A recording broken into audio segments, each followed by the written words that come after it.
Once upon a time, in the deep forests of Brazil, there existed a terrifying creature known as the Headless Mule.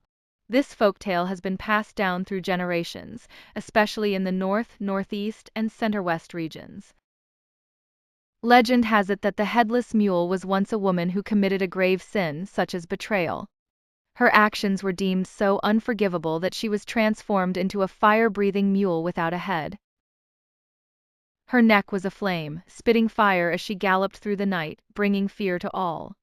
The Headless Mule's transformation was said to happen as a divine punishment.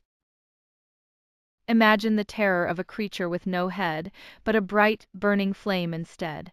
The mule would race around at night, with the fire consuming everything in its path, a warning of anger and revenge.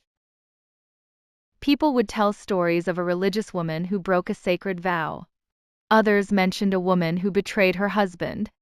The Headless Mule galloped wildly, her burning presence a reminder of the severe consequences of betrayal.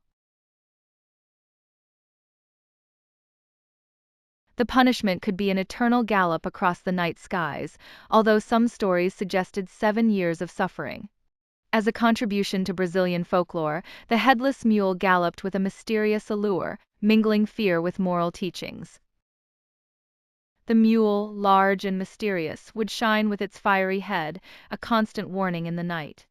Her gallops terrified those who crossed her path. Some said she even burned fields and forests to ashes, driven by an unspeakable desire for revenge.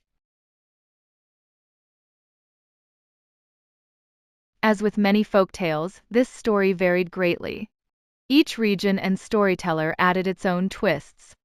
Sometimes it was a tale of infidelity and supernatural retribution.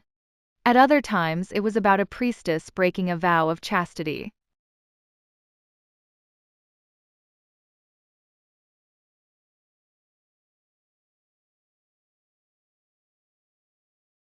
Symbolically, the Headless Mule could be seen as a representation of moral conflict, the outcome of poor decisions and sinful actions. The absence of a head reflected a loss of reason, signifying the woman's loss of humanity and identity with her sin.